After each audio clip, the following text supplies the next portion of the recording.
কতটুকু আটা, প্রায় 2.5 কেজি 3 কেজি মতো হবে। দাউদ আলাইহিস সালাম আর কিছু বাড়াইয়া দিয়েছে। তো দেওয়ার পরে চলে যাচ্ছে বেশি খুশি, মহিলাটা কি খুশি। তখন বলতেছে, বুড়িমা তুমি চলে যাচ্ছ, তোমার বিচার কি পাইলা? আমাকে তো যতগুলো আটা ছিল তার থেকে আরো বেশি আটা আমাকে দিয়েছে। তখন তুমি আবার যাও, যখন আমার এগুলো হবে না। তখন যাওয়ার পরে বলতেছে, তোমাকে কে পাঠাইছে? একটা ছোট একটা ছেলে পাঠাইছে। আমার কি করছে? ছোট একটা ছেলে আবার আপনার কাছে যায় বলার জন্য পাঠাইছে। তখন দাউদ আলাইহিস সালাম উনাকে বিদায় করে দিলেন, আর দেয় নাই। তখন সুলাইমান আলাইহিস সালাম কি করলেন? মহিলারা নিয়ে আসলেন। উনি তো তখন নবী হয় নাই।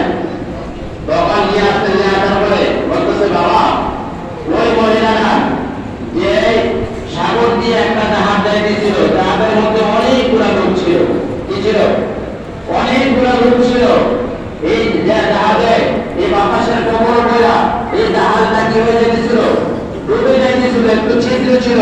এই আটাগুলা নিয়ে কি করছে? এই জাহাজের ছিদ্রটা বন্ধ করছে। কি করছে? আল্লাহ রাব্বুল আলামিন এই জাহাজের ছিদ্রটা বন্ধ করেছে।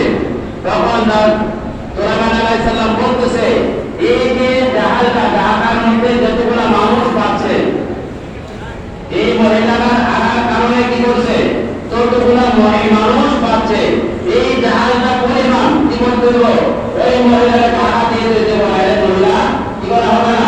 এই মহিলা এর দিকে যাবে না।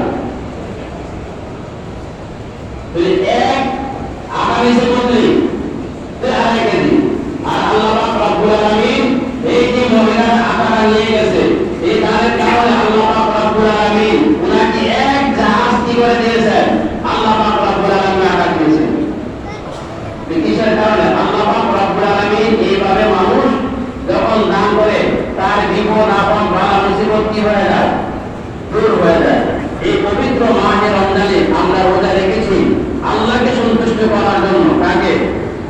আল্লাহকে সন্তুষ্ট করার জন্য। অনেকে দান করেছেন, অনেকে যাকাত দিয়েছেন, অনেকে সদকাতুল ফিতর দিয়েছেন।